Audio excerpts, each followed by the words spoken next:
vous allez bien, ça me fait plaisir de vous retrouver dans cette face caméra que vous m'avez beaucoup demandé, c'est celle sur le passage de 2 à 3 de mon organisation de vie de famille.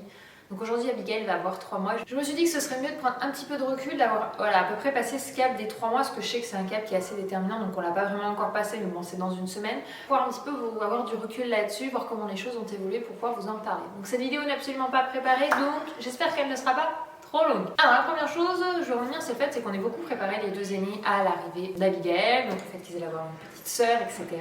On les a beaucoup impliqués dedans. Je pense que ça joue énormément sur le passage l'arrivée d'un nouvel enfant, dans comment vont être les émotions, gérer les émotions, en connaissant le caractère de ses enfants. On savait qu'Eden, ça passerait sans souci.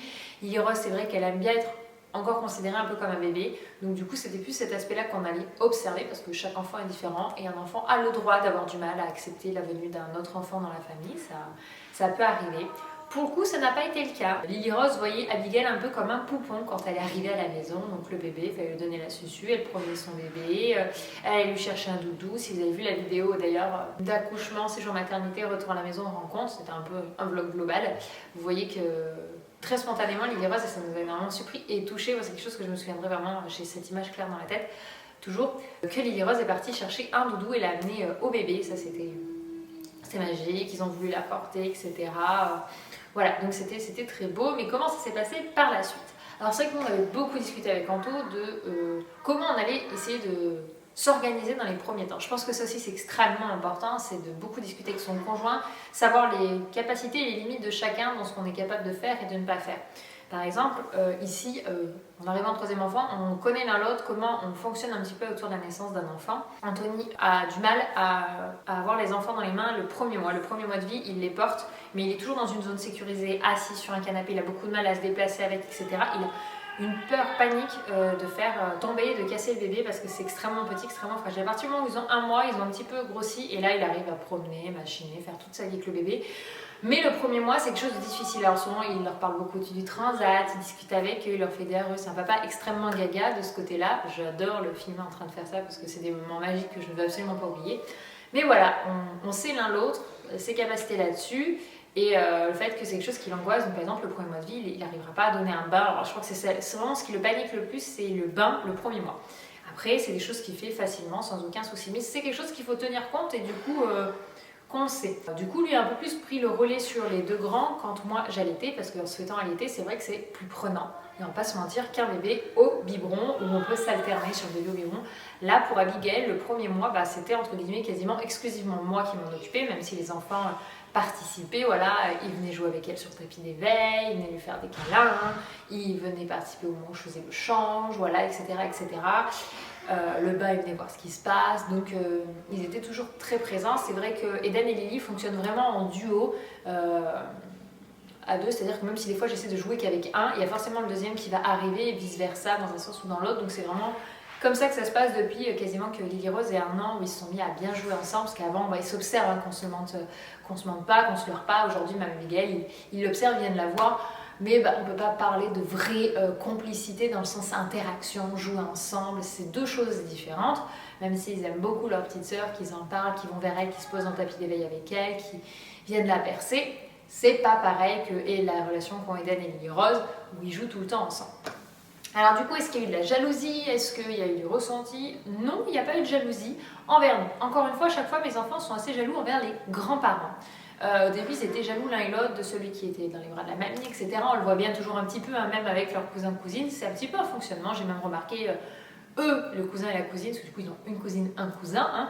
Quand il y a une mamie, par exemple, s'il y en a un qui est dans les bras de mamie, il y a l'autre qui va venir aussi un petit peu en mode et moi, et moi. Donc pareil, quand les grand-mères venaient, qu'elles prenaient Abigail dans les bras, j'ai déjà entendu Eden ou Lily leur dire mamie, pose bébé pour venir jouer avec moi. Voilà, donc c'est de la jalousie dans le sens, voilà, c'est pas la jalousie envers Abigail, c'est mamie avec moi un petit peu, sois avec moi. Donc voilà, maintenant, ça arrive toujours encore un peu, mais c'est pas... Ça serait pareil que si, par exemple, mamie est en train de câliner Lily-Rose, et donc par exemple je parlais de ma mère, et qu'Hélène arrive en mode et moi, et moi, et moi. Donc pas plus de jalousie envers Abigail que par exemple vers sa sœur sur leurs grands-parents, mais ils ont toujours fonctionné comme ça, et j'ai l'impression que leurs cousins, cousines aussi, donc ils aiment avoir leurs grands-parents pour eux tout seuls, donc c'est pour ça que des fois, mes 2 grands vont des fois chacun à leur tour, une nuit chez leur mamie, l'une ou l'autre de temps en temps, pour avoir leur moment juste à eux, ils aiment bien ça, et ça leur fait plaisir, donc voilà. Donc sinon, proprement parler, pas de jalousie. Est-ce qu'on a remarqué une régression chez les enfants? Non, en tout cas clairement pas chez Eden. Chez Lily, elle a eu besoin d'être beaucoup câlinée, mais ça on s'en doutait. C'est une enfant qui est très contact, qui aime beaucoup les câlins, être portée. Donc je lui ai autant porté d'attention que d'habitude. J'ai fait extrêmement attention à ça. C'est-à-dire que Abigail, je l'ai portée, mais j'avais toujours un bras dispo. Ils ont l'habitude que j'en ai 2 dans les bras, c'est-à-dire des fois Eden et Lily. Donc là, il n'y a pas eu de souci à ce moment-là. C'est plus moi de mon côté où des fois j'ai eu le sentiment de ne pas arriver assez à passer de temps individuel avec chacun. C'est vrai que je suis assez exigeante là-dessus. Des fois, j'ai déjà dit Anto, mais tu trouves que j'arrive assez à passer de temps avec chacun, etc. Et lui, de son côté, m'a toujours dit que oui, qu'il ne trouvait pas du tout que j'étais une mauvaise mère. Je suis le genre de maman qui culpabilise très vite si j'arrive pas dans une journée à passer autant de temps que je veux, comme je veux. Le soir, je suis capable de, pas de pleurer, mais vraiment de ressentir, d'avoir des remords, me sentir pas bien. Est-ce que c'est plus compliqué de passer de 2 à passer à 3? Sur l'organisation, non. Par contre, sur le plan de fatigue, oui, on va pas se mentir. Mais nous, c'est un petit peu différent parce que quand on a eu Lily Rose, Eden avait tout juste 2 ans et c'est un enfant extrêmement calme, extrêmement facile. Ceux de mon entourage et ceux qui connaissent vraiment notre quotidien vous le diront, Eden, c'est un enfant extrêmement simple, extrêmement posé, qui est très facile à gérer, il n'y a aucun souci. Voilà, c'est dans son tempérament, c'est un pépère, c'est un ours, voilà, il est tranquille. Et du coup, à 2 ans, clairement, c'était l'enfant voilà, qui était dans sa zone avec ses jeux et qui n'était pas bouge-bouge, qui courait pas de partout, qui... voilà. Donc c'était extrêmement simple d'avoir un nouveau-né dans ces conditions. C'est un enfant qui a dormi très vite, alors que Lily Rose, c'est un bébé qui faisait pas ses nuits tout de suite. Quand elle a marché, elle était beaucoup plus bouge-bouge. Voilà, c'est assez rare d'avoir des enfants extrêmement calmes et posés comme pouvait l'être Eden. Lily Rose est une enfant très dynamique, très pleine de vie. C'est une chippie, comme on le dit. Elle est d'ailleurs très impressionnante au niveau motricité parce qu'elle arrive à faire des choses où on est là, ah oui, on n'aurait pas cru capable à ces âges-là. Donc c'est différent. Puis ils ont grandi, donc tous les deux sont beaucoup plus mobiles, ont beaucoup plus bougé. Donc on demandait aussi une attention 2 fois plus d'attention, donc arriver à 3 c'est plus la fatigue, c'est-à-dire que clairement autant avant jusqu'à 2 j'arrivais à avoir des petits moments de pause pour moi, autant à 3 c'est pas le cas. Aujourd'hui si maintenant je me suis organisée pour arriver à avoir des moments individuels pour moi, mais au moment où je suis passée de 2 à 3, non, surtout que j'ai fait très attention à la mise en place de mon allaitement, donc j'étais très prise là-dessus, dès que j'avais un temps de libre, hop, j'étais sur mes enfants, on faisait des jeux, des puzzles, donc j'avais toujours habillé avec moi, mais ça ils l'ont jamais mal vécu, donc je sais que c'est plus moi dans ma gestion où j'ai toujours essayé de reculer parce que moi j'ai pas pris de congé maternité. À tes souhaits mon chou.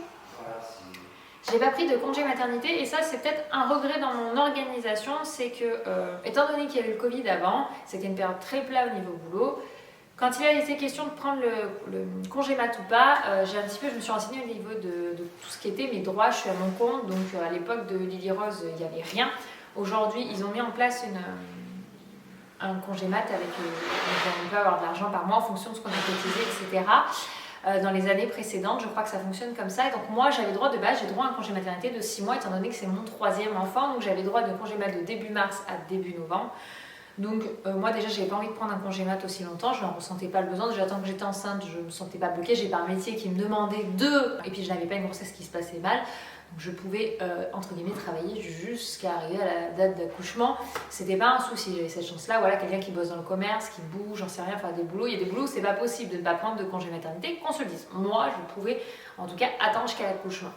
Et puis c'est vrai que quand j'ai regardé pour mes droits, ça me faisait même pas un SMIC par mois en congé mat, donc je me suis dit non c'est pas la peine, on va pas pouvoir rentrer dans nos frais avec Anto, et puis j'avais réussi à ne pas avoir pris de congé mat pour Lily Rose parce que de toute façon je n'avais droit à rien à l'époque, enfin j'avais droit à 500 € en 3 mois, donc autant vous dire que je n'allais pas bien loin.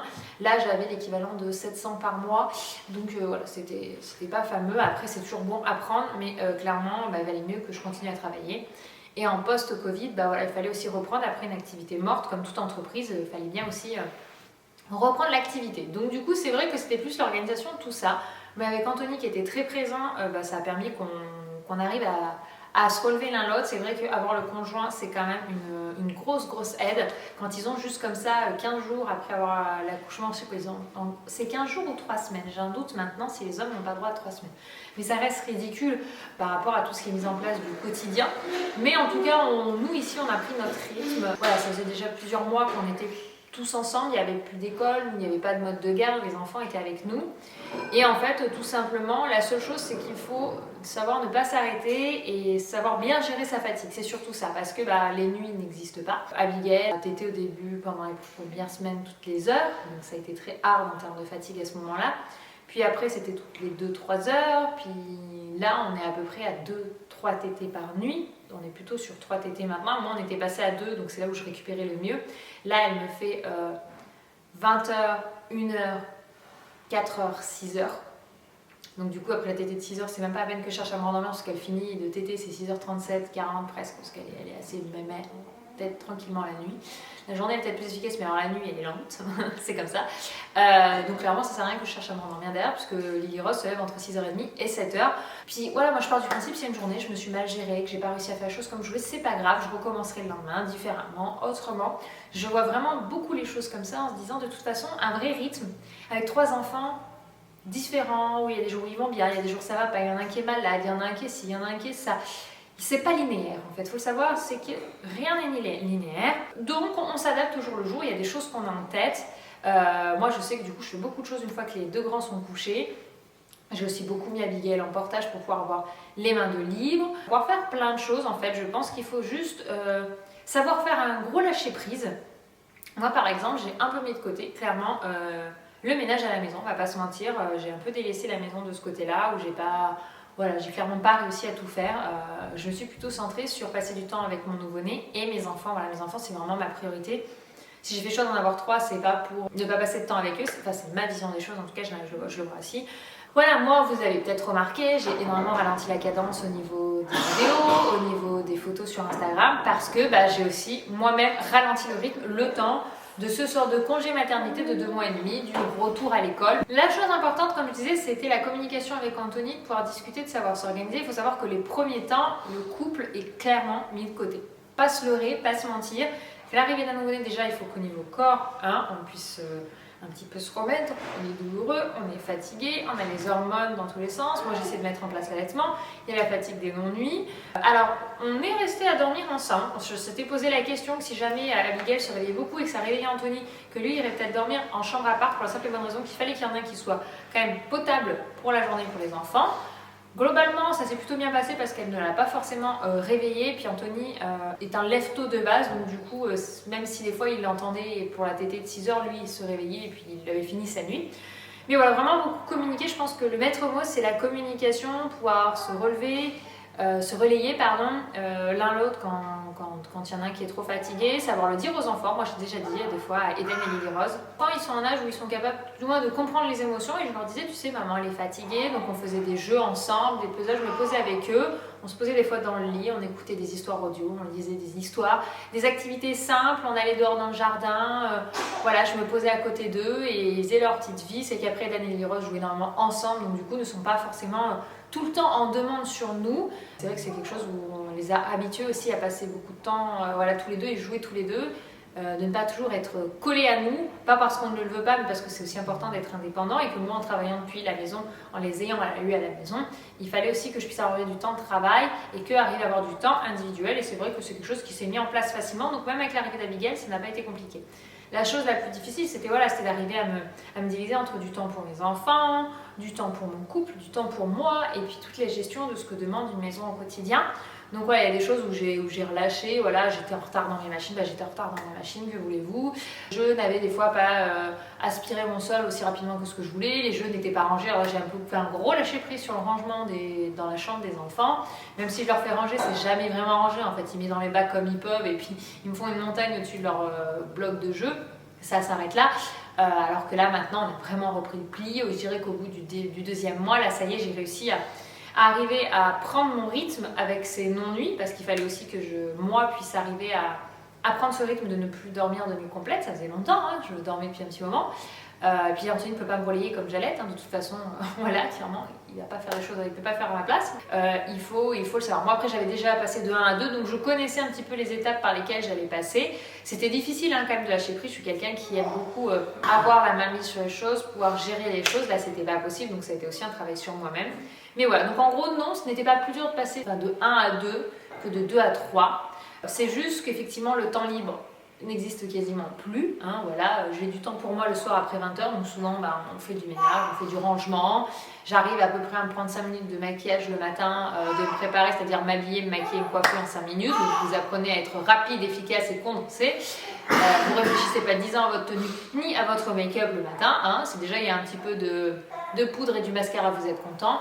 Mais du coup, pour être plus explicite, j'ai prévu de vous tourner un petit peu sous un format vlog où c'est pas moi qui filme. Donc je ferai sans doute demander à Anthony le matin, même routine ménage, comment je m'organise, comment on s'organise au niveau des courses. Par exemple, voilà, nous c'est vrai qu'on fait le menu. Je fais beaucoup de courses par le drive parce que c'est extrêmement plus simple que d'aller dans les courses avec tout le monde, surtout dans ce contexte. Ou alors maintenant que les enfants ont pris l'école, ça m'arrive d'aller avec Abigail dans sa poussette, donc bien contenu, etc. Mais voilà, on limite ce genre de choses. Le fait qu'on ait un menu à la semaine et que des fois on essaie de préparer à l'avance, c'est-à-dire par exemple je prépare un repas rapide, j'en prépare un qui prend plus de temps, ça sert pour le soir ou pour le lendemain. Voilà, c'est un petit peu ce genre de choses que je mets en place tout doucement pour pouvoir tout simplement me libérer du temps, être mieux organisée. Je pense qu'il faut vraiment prévoir s'organiser pour pouvoir que les choses roulent voilà, à ce niveau-là. Tout ce qui est repas, tout ce qui est ménage, voilà, savoir par exemple tel jour je vais un peu plus gérer ci, tel jour je gère un peu plus ça, par exemple il y a le jour où je fais machine. Des draps, il y a un jour où je vais faire la salle de bain, les WC, etc., etc. Tout ça maintenant n'est plus laissé en mode genre bon, qu'est-ce que je vais faire aujourd'hui? Ça c'est assez cadré pour pouvoir tout simplement ne pas laisser de place à reporter les choses et après cumuler et se retrouver dans une galère à devoir tout faire d'un coup. Et pour tout simplement avoir assez de temps libre pour pouvoir gérer les imprévus qu'il peut y avoir avec des enfants. Voilà, tout simplement. Pour en avoir maintenant 3, je sais que ce genre de choses arrive. Donc vous aurez des vidéos un peu plus précises, je pense, voilà, pour vous montrer comment je m'organise un petit peu, même si comme je vous ai dit, jamais mais à 100% se passe de la même manière parce que y a toujours des imprévus, des choses un petit peu différentes. Vous pouvez être pas bien, votre enfant peut être pas bien, telle journée finalement vous avez du monde qui vient, donc du coup hop, les choses ne se passent pas comme ça. Voilà, parce qu'en plus on est genre à recevoir souvent du monde, donc du coup c'est vrai que j'ai tout de suite baigné dans le fait de... Alors pas tout de suite les premières semaines parce qu'on avait un peu fermé nos portes avec la naissance d'Abigail dans le contexte, mais après c'est vrai que durant l'été on a quand même eu du monde qui est venu à la maison parce qu'on aime bien recevoir. Donc voilà un petit peu, il faut savoir que voilà, les maîtres mots, c'est lâcher prise, organisation, communication, tout ce genre de choses, c'est ce qui permet en fait que l'arrivée d'un enfant, selon moi, ce qui permet que l'arrivée d'un enfant se passe au mieux. Et il faut se laisser du temps au temps pour que les choses se fassent. Vous voyez là, Abigail, elle a presque 3 mois et aujourd'hui on a vraiment trouvé notre petite routine. J'arrive à travailler, je connais un peu maintenant les heures de tétée d'Abigail, même si ça bouge, je sais quand est-ce qu'elle dort, je sais quand je peux travailler, pas travailler. Les enfants, ils ont des heures où ils arrivent à jouer calmement, souvent le matin dans leur chambre, donc c'est là où je peux faire du ménage un petit peu, avancer sur certaines choses tranquillement, le soir quand ils sont couchés, voilà. Il faut juste pas avoir un gros besoin de sommeil, c'est tout ce que j'ai à dire les premiers temps, parce que voilà, c'est des enfants en bas âge, mais on a fait le choix d'avoir des enfants d'âge rapproché, donc forcément, c'est beaucoup plus intense et dynamique que c'est vrai que si on avait fait le choix de les avoir beaucoup plus espacés en âge. On voit bien entre la relation entre Eden et Abigail, la différence quand il y avait eu Lily Rose. C'est pas pareil, c'est très beau tous les deux, mais c'est, on va pas se mentir, beaucoup plus facile avoir un 5 ans et demi et un nouveau-né que quand il y en a 2 proches où du coup ils sont tous les deux pas autonomes, tous les deux très dépendants. Je dis pas qu'Eden a 5 ans et demi autonome, mais il sait se doucher, il sait mettre la table, il sait manger tout seul, il sait aller aux toilettes et s'essuyer tout seul, je n'ai pas besoin de lui changer de couche, il sait s'habiller tout seul, voilà, il sait faire plein de choses en fait que quand il est né à 2, quand Lily Rose est née à 2 ans, il ne savait pas se laver, il avait des couches, il mangeait à peu près tout seul mais ils en mettaient partout, il fallait l'habiller, on avait 2 bébés, voilà. Alors pour vous partager quelques petits tips en termes d'organisation, je dirais par exemple tout ce qui est au niveau des repas. C'est vrai qu'on a tendance à manger froid, etc. Nous du coup on a tendance à préparer pas mal en avance. Alors si on est en période hivernale, par exemple ça va être beaucoup de gratins. Je vais faire plein de gratins, c'est un repas facile, au moins tout le monde le mange. Et en période d'été on fait beaucoup de salades ou en hiver des soupes, etc. En fait on va tabler sur du repas sain et équilibré parce qu'à un moment on peut pas, moi en tout cas je me sentais absolument pas de me lancer dans de la cuisine, déjà c'est pas mon truc, mais alors encore moins dans ce genre de situation.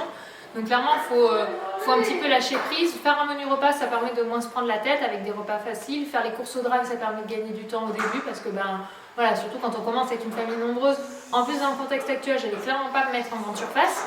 Donc voilà, je limitais au maximum tout ce qui était sorti en extérieur. On a la chance d'avoir un jardin, donc on pouvait profiter comme ça tout simplement déjà de l'extérieur. Sinon, aller au parc, pourquoi pas, mais voilà, tout ce qui est au niveau ménage, moi je me faisais un listing avec des petites tâches par jour. Donc voilà, j'essayais de lancer une machine, d'en étendre une dans la journée, voilà, ça allait bien. De faire tel jour les toilettes, tel jour la salle de bain. Après voilà, on répartissait aussi avec Anthony. C'est vrai que si vous avez un conjoint qui est à l'extérieur, il peut peut-être être moins présent dans les tâches ménagères que vous qui êtes à la maison. Donc voilà, il y a quand même aussi un gros lâcher prise de ce côté-là, c'est-à-dire que si c'est pas rangé mais que c'est propre, c'est pas grave. Voilà, moi par exemple, c'est que le bébé ne dort pas dans sa chambre, ça peut être une pièce qui peut être fermée et déjà ça évite d'avoir à l'entretenir en plus. Il y a aussi beaucoup le portage. Le portage, moi, ça aide beaucoup parce que du coup, de voir le bébé en écharpe ou moi, du coup, j'utilise plutôt un porte-bébé physiologique parce que je suis beaucoup plus à l'aise avec, voilà, tout simplement. Mais il y a plein de systèmes de portage qui sont géniaux. Bah, ça permet d'avoir les 2 mains de lit, bébé est bien contre nous. Moi, c'est vrai que j'ai beaucoup porté au début Abigail. Maintenant, je la prends de plus en plus. Elle prend confiance en elle, elle arrive à s'endormir seule, à s'apaiser seule. Quand je sens que c'est des jours où c'est pas possible, bah, je la mets beaucoup en portage. Et mine de rien, un bébé porté vous libère les mains. Donc pour vos aînés, c'est beaucoup plus pratique. Et du coup, ça vous permet de faire plein de choses, de faire à manger, de faire le ménage, de passer du temps avec vos enfants. Voilà. De vous poser, de vous reposer aussi. Il faut essayer de s'accorder du temps dans la journée. C'est-à-dire le système de temps calme est important. Même pour les plus grands, je pense que vous avez des très grands, simplement en temps calme dans leur chambre, où ils font une activité au calme. Moi, c'est vrai qu'on introduit 3/4 d'heure tous les jours de temps calme, voire 1h30 plutôt, parce que moi je sais que c'est 1h30, c'est ce qu'il leur faut, plutôt que 3/4 d'heure. Ils sont dans leur chambre, presque dans le noir, apaisés dans le lit avec quelques jeux. Souvent, Lily finit par s'endormir ou pas. Mais en tout cas, ça permet un temps calme, et moi ça me permet aussi un temps calme où je puisse me poser. Ça ne veut pas dire forcément que je m'endors, parce qu'il faut toujours avoir une oreille à l'écoute des 2 grands, mais ça me permet de me reposer, d'être posée dans le lit, et voilà, tout simplement, parce qu'au début, on en a besoin aussi un petit peu de se reposer, parce que quand c'est pas notre premier, quand on a des enfants devant qui ne sont pas à l'école, nous, il n'y avait pas école à ce moment-là. Nous, il n'y avait pas d'école, donc du coup, le fait d'avoir les enfants tout le temps à la maison vous demande un petit peu voilà, d'adapter les choses. J'ai un petit peu plus lâché prise au niveau écran, c'est-à-dire qu'habituellement c'est que le week-end.